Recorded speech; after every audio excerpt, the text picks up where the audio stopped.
तो आज हम हमारा जो टॉपिक है वो है erectile politics which is from ninth class civics.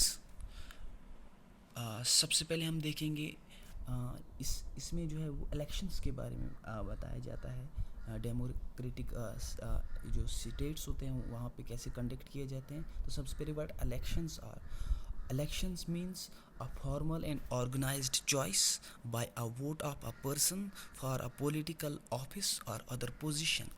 तो पॉलिटिकल ऑफिस या दूसरी पोजीशंस के लिए जो हर इंडिविजुअल के पास एक सिस्टम होता है, एक वोट होता है, उसके ज़रिए वो अपने रिप्रेजेंटेटिव्स को जो चुनते हैं उसको इलेक्शंस बोलते हैं। जिस तरह हम देखते हैं स्कूल्स में भी CR को जो है इलेक्शंस के ज़रिए चुने जाते हैं। मीन्स हर क्लास के जो स्टूडेंट्स होते हैं उनका एक एक वोट होता है, सिंगल वोट होता है और इक्वल वैल्यू होती है जिसके ज़रिए CR चुना जाता है।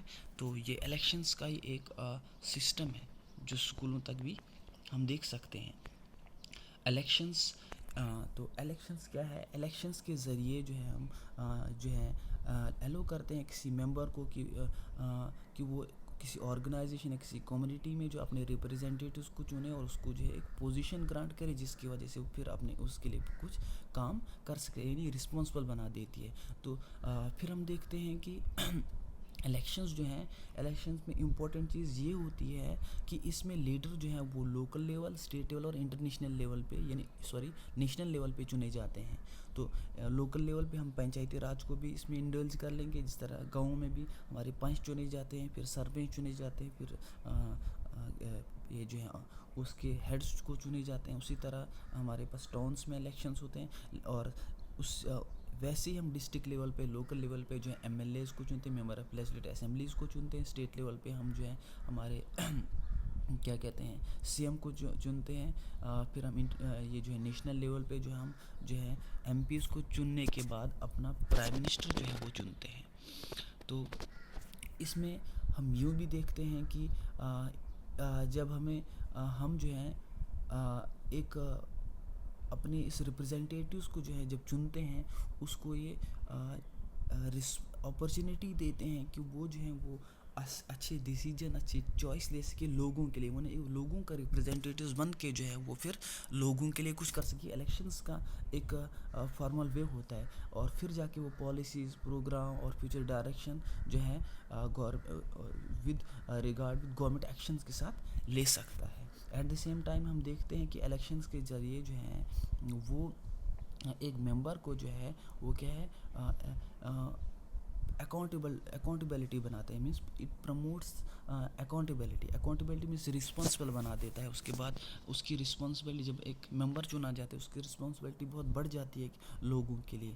और साथ ही साथ जब वो मेंबर चुना जाता है तो अगले फेज़ के लिए उसके लिए क्या हो जाता है कि वो जो डिफीट का जो डर रहता है, थ्रेट रहती है, तो वो जो है वो इस प्रेशर में आके जो है वो वाले लोग जो पावर में होते हैं तो वो ज़्यादा रिस्पॉन्सिबल हो जाते हैं कि हम मैनर वे से जो है वो अपने जो है इंटरेस्ट जो लोगों के हैं, उनकी विशेष जो है उनको फुलफ़िल कर सके और उनकी हमारे जो डिसीजन है, मीन्स रिप्रेजेंटेटिव्स के जो डिसीजन है वो बिल्कुल लोगों के साथ मैच होने चाहिए। यानी लोगों के लिए, लोगों ने हमें चुना है और लोगों के लिए हमने काम करना है। वह इलेक्शंस, तो इलेक्शंस डेमोक्रेटिक स्टेट में हमने देखा कि बहुत इंपॉर्टेंट है। इसके ज़रिए हर लोग को इनरोल किया जाता है, हर एक को चॉइस दिया जाता है कि वो अपने रिप्रेजेंटेटिव्स को चुने और रिप्रेजेंटेटिव्स के ज़रिए वो अपने फ्यूचर को बिल्डअप कर सके।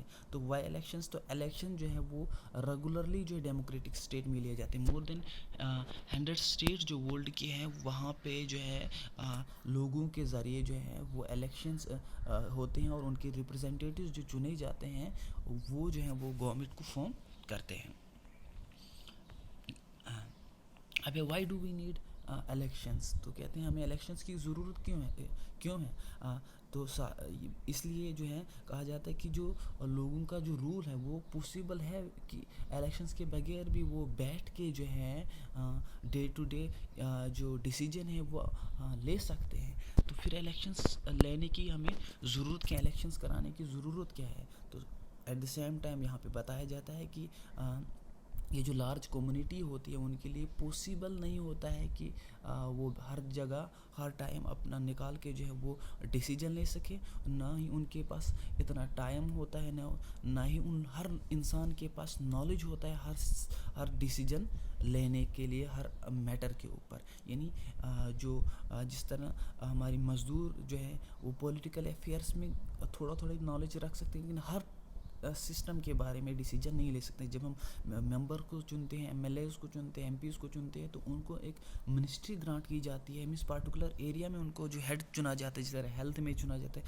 एजुकेशन में चुना जाता है, और भी सिस्टम में चुना जाता है। तो वहाँ पे जो है हर ऑर्डिनरी पीपल जो है कम्युनिटी का, उसके पास इतनी वो जो है नॉलेज नहीं होती कि वो हर डिसीजन में अपना रोल अदा कर सके। इसलिए हम अपने रिप्रेजेंटेटिव्स को चुनते हैं, जिस वजह से जो है वो स्पेशल चीज़ों के बारे में नॉलेज रखते हैं और स्पेशलिटी के बारे में उनको जो वादा दिया जाता है। इसीलिए जो है डेमोक्रेटिक रूल में जो है जो रूल ऑफ पीपल जो होता है वो रिप्रेजेंटेटिव्स के ज़रिए जो है वो चुना जाता है। मीन्स लोग जो चुनेंगे तो वो बिल्कुल एक्यूरेट होना चाहिए, जिस लीडर को चुनेंगे वो बिल्कुल फिर उनके उसके बाद उन लोगों के लिए काम करना चाहिए। अब है व्हाट मेक्स इलेक्शन डेमोक्रेटिक, कौन सी चीज़ें हैं, कौन सी क्वालिटी है जो इलेक्शन को डेमोक्रेटिक बनाते थे।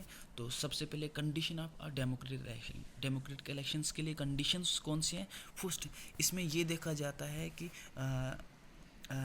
हर एक को जो यहाँ पे चॉइस दी जाती है कि वो अपना नुमाइंदा रिप्रेजेंटेटिव्स चुने, और इसका मतलब कि हर एक जो है उसका एक वोट होता है, हर सिटीज़न हर इंडिविजुअल का अपना एक वोट होता है, और हर वोट की इक्वल वैल्यू होती है। मींस जिस तरह हम इंडिया की बात करें, यहाँ चाहे अमीर है, गरीब है, और अपर कास्ट है, लोअर कास्ट है, जो बहुत बड़ी प्रॉब्लम्स भी थे पहले यहाँ पे, और साथ ही साथ रीजनल लेवल पे भी ये अप्स एंड डाउन्स होते रहते हैं। तो इसीलिए इलेक्शंस में क्या होता है, जो यूनिवर्सल एडल्ट फ्रेंचाइज होता है, इसमें हर वोट हर पर्सन की का एक वोट होता है, यानी कि गरीब का वोट एक और अमीर का दो, अपर कास्ट का के दो, और जो है लोअर कास्ट के एक, नहीं, हर एक का एक वोट होता है और हर वोट की एक वैल्यू होती है। तो ये जो है ये कंडीशन बना देती है डेमोक्रेटिक इलेक्शंस को और ज़्यादा अच्छी। फिर सेकंड में हम देखते हैं कि इसमें जो चूज़ किया जाता है किसी मेंबर को, तो वो या तो किसी पार्टी से होता है, वो कैंडिडेट जो होता है, या तो वो फ्री होता है, मीन्स फ्री कंटेस्ट भी इलेक्शंस करता है, और वो किसी पार्टी को भी रिप्रेजेंट कर सकता है, और साथ ही साथ जो है उसको जो है वो चॉइस जो दी जाती है वोटर को कि वो चुन सके, वो चाहे किसी पार्टी से, जिस तरह कांग्रेस है, बीजेपी है, एनसी है, पीडीपी है, उनका मेंबर चुने, या उनको चॉइस है कि वो किसी इंडिपेंडेंट, अगर उनको लगता है कि इंडिपेंडेंट उनसे ज़्यादा अच्छा है, उनका फ्यूचर बिल्डअप कर सकता है, उनके बारे में अच्छे डिसीजन ले सकता है, तो इंडिपेंडेंट को भी चुन सकते हैं, क्योंकि इसमें लोगों के पास, डेमोक्रेटिक इलेक्शंस में लोगों के पास पावर होती है, किसी पार्टी के पास पावर नहीं होती। थर्ड चॉइस जो है, थर्ड हमारे पास जो पॉइंट है वह है कि the choice should be offered at regular intervals, और जो चॉइस है वो हर रेगुलर इंटरवल्स के बाद चेंज होती जाती है। मीन्स हर 5 ईयर के बाद जो है ये इलेक्शंस जो है दोबारा कंडक्ट कराए जाते हैं। अगर पहली मर्तबा लोगों ने जो है किसी लीडर ने उनको अपनी बातों में फंसा भी लिया, लेकिन अगले 5 साल के बाद उनके पास दोबारा चॉइस दी जाती है कि वो उस गलती को सुधार सकते हैं। तो हर एवरी 5 ईयर के बाद इलेक्शंस रेगुलरली होने चाहिए, और होती भी हैं हर डेमोक्रेटिक स्टेट्स में। फोर्थ पॉइंट में हम देखते हैं कि जो कैंडिडेट जो प्रेफर्ड किया जाता है, तो उसको जो है वो लोगों के ज़रिए जो है वो इलेक्ट किया जाए, बल्कि किसी पार्टी की अपनी चॉइस नहीं होती, बल्कि लोग जिसको चुनेंगे वही लीडर बनेगा। फिफ्थ पॉइंट ये है कि election should be conducted in free and fair manner where people can choose as the really wish. और फिफ्थ में यूँ है कि यहाँ पे जो इलेक्शंस होते हैं डेमोक्रेटिक स्टेट में, वो फ्री एंड फेयर मैनर से होने चाहिए। मीन्स कहीं पे भी चीटिंग, कहीं पे भी कोई दबाव वबाव सिटीज़न के ऊपर, वोटर्स के ऊपर नहीं किया जाएगा, और ऑर्गेनाइज्ड वे से किया जाता है, जहाँ पे लोगों की रियल चॉइस को जो है वो देखा जाता है।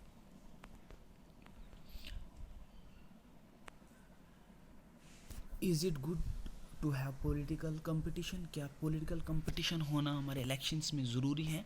तो हम कह सकते हैं कि पॉलिटिकल कंपटीशन जो है इलेक्शन में बहुत इंपॉर्टेंट है, elections are thus all about political competition. This make competition takes various form. The most obvious form is is the com, uh, is the competition among political parties. तो कहा जाता है कि political elections में जो है वो competition बहुत ही important है. अगर किसी country को development की तरफ ले जाना है तो कंपटीशन मस्ट है, सो दैट कि डेवलपमेंट एक लीडर जो है एक पार्टी दूसरी पार्टी से ज़्यादा कुछ करने की कोशिश जब करती है इस कंपटीशन में, तो इससे लोगों का अच्छा हो जाता है, एक स्टेट का अच्छा हो जाता है, कंट्री का अच्छा हो जाता है.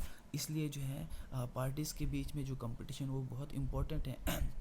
और ये इलेक्शंस जो हैं होते हैं वो कॉन्स्टिट्यूंसी लेवल पे होते हैं. It takes the form of competition among several candidates. और एक कॉन्स्टिट्यूंसी में सिर्फ एक या दो कैंडिडेट नहीं होते बल्कि बहुत सारे कैंडिडेट्स होते हैं जिनमें लोगों को चॉइस दी जाती है, वोटर को चॉइस दी जाती है. उनमें वो किसी भी कैंडिडेट को जो है वो विन करा सकते हैं. और साथ ही साथ जो है अगर जो है if there is no competition election will become pointless. तो कहा जाता है अगर elections में competition ना हो, डेमोक्रेटिक स्टेट में कंपटीशन ना हो ये जो है पार्टीज़ के ज़रिए, लीडर्स के ज़रिए, कैंडिडेट्स के ज़रिए, तो हमारे जो इलेक्शंस होते हैं वो पॉइंटलेस हो जाएंगे, मीनिंगलेस हो जाएंगे. Electoral constituencies. अब इलेक्ट्रोल कॉन्स्टिट्यूंसीज में क्या होता है कि जो हमारी कंट्री होती है वो एक एरिया को फॉलो करती है जिसको बोला जाता है सिस्टम ऑफ रिप्रेजेंटेशन. और जो है जो कंट्री को जो है डिवाइड किया जाता है, एरिया को डिवाइड किया जाता है डिफरेंट पर्पसेस ऑफ इलेक्शंस के लिए, और उन एरियाज़ को बोला जाता है इलेक्ट्रोल कॉन्स्टिट्यूंसीज. और जो वोटर्स जो होते हैं जो उन इलेक्ट्रोल कॉन्स्टिट्यूंसी में रहते हैं वो हर एक अपने रिप्रेजेंटेटिव्स को चुनता है और उसको विन कराता है. मीन्स इलेक्ट्रोल कॉन्स्टिट्यूंसीज मीन्स जहाँ पे बहुत सारे लोग रहते हैं वहाँ पे जो है मेंबर्स को चुना जाता है, रिप्रेजेंटेटिव्स को चुना जाता है. फिर लोगों को चॉइस दी जाती है कि वो किस जो लीडर को जो है वो चाहते हैं, किस लीडर को वो जो अपना फ्यूचर, किस लीडर में वो अपना फ्यूचर देख सकते हैं. Election campaigning. तो कंपेनिंग इलेक्शन में वो है जो है वो बहुत इम्पोर्टेंट है. क्यों?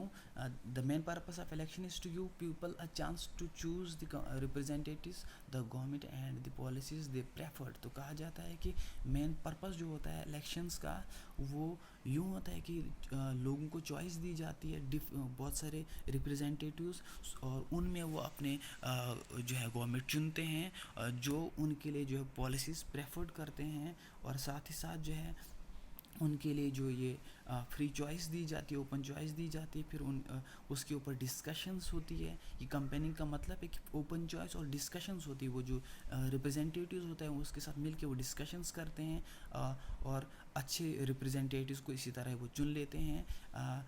वो कैंडिडेट जो होता है वो किसी पार्टी से भी जुड़ा हो सकता है या फ्री भी हो सकता है. तो फिर वो जो है बेटर गवर्नमेंट को इस वजह से वो कंपेनिंग के ज़रिए भी पा सकते हैं, जो एक अच्छी पॉलिसी है कंपेनिंग करना. और यही जो है वो मोस्टली इलेक्शंस के दौरान, इलेक्शन के नज़दीक ही कंपेनिंग होना शुरू हो जाता है, जो एक अच्छा सिस्टम है, अच्छा वे है इन इलेक्शंस. जिस तरह हमारी कंट्री जो है वो कंपेनिंग होती है वो इलेक्शन से पहले 2 हफ्ते से पहले या उसके दौरान जब जो है फाइनल लिस्ट कैंडिडेट की निकलती है, अनाउंसमेंट होता है कि कौन सी इलेक्टोरल कॉन्स्टिट्यूंसी से कौन सी कैंडिडेट अब किस कंट्री किस क्या कहते हैं पॉलिटिकल ऑर्गेनाइजेशन को रिप्रेजेंट करता है, या फ्री वे भी हो सकता है, कोई ये जो है आज़ाद उम्मीदवार भी हो सकता है. फिर उनको जो है क्या किया जाता है, फिर वो कंपेनिंग करना शुरू कर देते हैं. पोलिंग पूरी जब तक ने पोलिंग हो जाती तब तक वो जो है कंपेनिंग जो है वो लीगल होता है और वो कंपेनिंग कर सकते हैं. इस असना में वो अपने वोटर्स से जो है वो कैंडिडेट जो है वो कांटेक्ट कर सकता है, पॉलिटिकल लीडर से कॉन्टेक्ट्स कर सकता है, और साथ ही साथ मीटिंग्स में अपने पॉइंट्स को बता सकता है. अपनी पॉलिटिकल पार्टीज़ के ज़रिए वो सपोर्टर्स को जो है, वोटर्स को जो है वो मोबिलाइज़ कर सकता है, इकट्ठा कर सकता है, उनको अपने फ्यूचर प्लान बता सकता है. जिस तरह यहाँ पे एक फ़ोटो में दिखाया गया है, ये लीडर है, ये उसके यहाँ पे मीडिया है, ये पुलिस है, उनकी प्रोटेक्शन, और यहाँ पे वो जनता है जिनसे वो एड्रेस कर रहा है, अपने फ्यूचर प्लान बता रहा है कि अगर आप हमें इलेक्शंस में जिताएंगे तो हम आपके लिए कौन कौन से प्लान लेके आएंगे। तो अकॉर्डिंग के तहत हमारे जो इलेक्शन लॉ होते हैं, जो होते हैं, उसमें क्या होता है कि कोई भी कैंडिडेट जो है या पार्टी जो वो क्या नहीं कर सकती। सबसे पहले रिश्वत और वोटर को धमका नहीं सकते कि आप हमें जो है वो वोट कर सकते हैं, और वोट नहीं देंगे तो हम आपको मार डालेंगे या फलानी चीज़ों से महरूम रखेंगे, या रिश्वत दे के वो अपने वोटर्स को ख़रीद नहीं सकते हैं। और उनको क्या कर सकते हैं, appeal to them in the name of caste और रिलीजन्स, और रिलीजन के नाम पे और कास्ट के नाम पे उनको वोट जो है वो हासिल नहीं कर सकते। ये जो है ये वाला प्रोसीजर जो कास्ट के नाम पे, रिलीजन के नाम पे ब्राइब और थ्रेटनिंग ऑल दिस थिंग्स जो है ये इलेक्शंस के कानून के दायरे से बाहर है, मींस प्रोहिबिट किया जाता है। गवर्नमेंट जो है एक कैंडिडेट को है ज़्यादा से ज़्यादा 20 लाख जो है वो खर्चाने के लिए जो है वो इजाज़त दे सकती है एक कॉन्स्टिट्यूंसी में इलेक्शन के दौरान। ओनली 20, याद रहे, 20 lakhs can be spend on elections a candidate. और वो वोरशिप वाली जगह जो है वो प्रोपागेंडा के लिए, इलेक्शन प्रोपागेंडे के लिए यूज़ नहीं किया जा सकता। इस तरह से भी जो वोटर को भटकाया जा सकता है।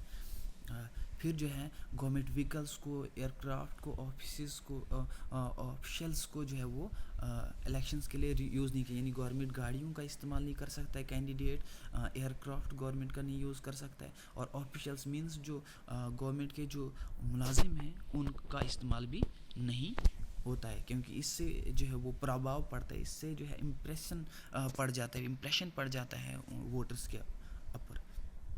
और साथ ही साथ जो है वो वंस इलेक्शंस आर अनाउंस्ड, जब इलेक्शंस जो है वो अनाउंस हो जाते हैं तो मिनिस्टर जो हैं वो क्या कर सकते हैं, उसके बाद जो फाउंडेशन स्टोन नहीं रख सकते किसी प्रोजेक्ट के ऊपर, कोई बड़ी बड़ी पॉलिसीज़ जो हैं वो उसका अनाउंस नहीं करवा सकते हैं, और बड़े बड़े प्रोमिसेस जो हैं वो पब्लिक फैसिलिटीज़ के अकॉर्ड जो है वो भी डिसीजन नहीं ले सकते जब इलेक्शंस का जो वो क्या कहते हैं वो प्रोसीजर जो स्टार्ट हो जाता है, ऐलान हो जाता है, अनाउंसमेंट हो जाता है। What makes elections in India democratic, तो इलेक्शंस जो हैं वो इंडिया में कौन सी चीज़ हैं ऐसी जो डेमोक्रेटिक बना लेती है।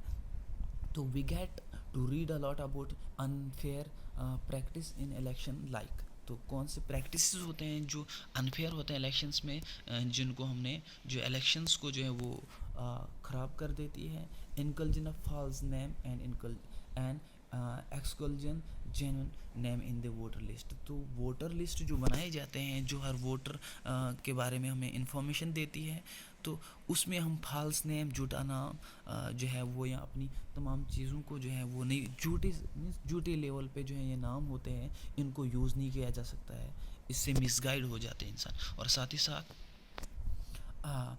Misuse of government facilities and officials by the ruling parties, तो अब हमने ऊपर भी पढ़ा है कि गवर्नमेंट फैसिलिटीज़ का यूज़ नहीं किया जा सकता, और साथ ही साथ ऑफिशियल्स को भी यूज़ नहीं किया जा सकता है। कौन वाले जो रूलिंग पार्टी वाले होते हैं वो उनके जो बड़े बड़े ऑफिशियल्स होते हैं गवर्नमेंट के, उनका यूज़ करके जो वो वोटर्स को वो अपने हक में ले सकते हैं। जिस तरह ब्लॉक लेवल पे हमारे पास बीडीओज़ होते हैं, बहुत बड़े ऑफिसर होते हैं, ब्लॉक के बड़े ऑफिसर होते हैं, अगर रूलिंग पार्टी उसको लेके जो है वो कंपेनिंग करते जाएँ तो हर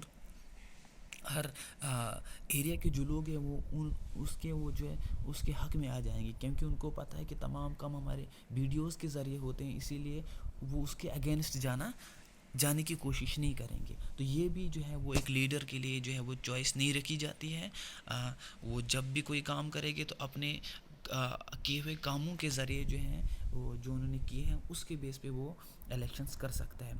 exclusive use of money by rich candidates and big parties, तो बड़ी पार्टीज़ और बड़े कैंडिडेट जो रिच कैंडिडेट हैं वो ज़्यादा पैसा यूज़ नहीं कर सकते। जैसे हमने ऊपर देखा हार्डली 20 लाख जो का यूज़ इलेक्शंस में किया जा सकता है, लेकिन वो भी ब्राइब नहीं बल्कि गाड़ियों का खर्चा, वो तमाम इधर जो लगता है कैंडिडेट्स के ऊपर, उसके लिए वो 20 लाख का यूज़ किया जा सकता है।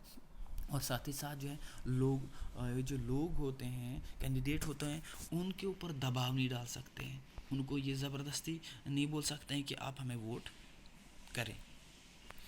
इंडिपेंडेंट इलेक्शन कमीशन, और इलेक्शन कमीशन जो होती है पार्टिकुलर डेमोक्रेटिक स्टेट में, वो इंडिपेंडेंट होनी चाहिए, वो रूलिंग पार्टी के साथ मिली हुई नहीं होनी चाहिए। वो जो काम करेगी वो इलेक्शंस को फ्री एंड फेयर तरीके से जो है वो फुलफिल करा सकते हैं। तो very few elections commission in the world have such wide ranging powers as the election commission of India. तो कहा जाता है कि इंडिया जो है उन बड़ी कंट्रीज़ में मानी जाती है जिसमें इलेक्शन कमीशन जो है वो फ्री होता है, हर लिहाज से, हर तरीके से वो फ्री होता है, ताकि वो इलेक्शंस को एक फ्री एंड फेयर तरीके से जो है वो करा सके। इलेक्शन कमीशन जो होता है वो जो डिसीजन लेता है हर एस्पेक्ट के लिहाज से, जो उसके पास जो पावर होती है, उसके पास जो कंट्रोल होता है इलेक्शंस के लिए, तो वो तो उसकी निगरानी में जो है वो इलेक्शंस कंडक्ट होते हैं। वो अनाउंसमेंट भी कैंडिडेट के उन्हीं के ज़रिए होते हैं, इलेक्शंस भी उन्हीं के ज़रिए होते हैं, और साथ ही साथ जो रिज़ल्ट होता है इलेक्शंस का वो भी ये जो है इलेक्शन कमीशन के ज़रिए इलेक्शंस जो है वो रिज़ल्ट विड्रा किए जाते हैं। मीन्स उनका बहुत बड़ा रूल होता है बट एक कंट्री में, इसलिए जो है इलेक्शन कमीशन को फ्री किया जाता है तमाम, यानी मीन्स वो रूलिंग पार्टी है या तमाम पॉलिटिकल ऑर्गेनाइजेशन उनके लिए वो काम नहीं कर सकती, बल्कि वो कंट्री की प्रॉस्पेरियस के लिए काम करेगी और कंट्री के हक में काम करेगी। इसलिए वो हर कैंडिडेट जो ब्राइब देता है, जो रैगिंग करता है, जो लोगों को टार्चर करता है, ज़बरदस्ती से वो वोटर्स को अपनी तरह जो है वो खींचने की कोशिश कर लेता है, तो उसको पुनिश कर सकता है वो इलेक्टरल जो है क्या कहते हैं कमीशन। तो ये था हमारा 9th क्लास सिविक्स का लेसन इलेक्टरल पॉलिटिक्स। उम्मीद है आपको समझ आई होगी। अब हम नेक्स्ट वीडियो में देखेंगे, नेक्स्ट वीडियो लेके हम आएंगे। तब तक अल्लाह हाफिज़।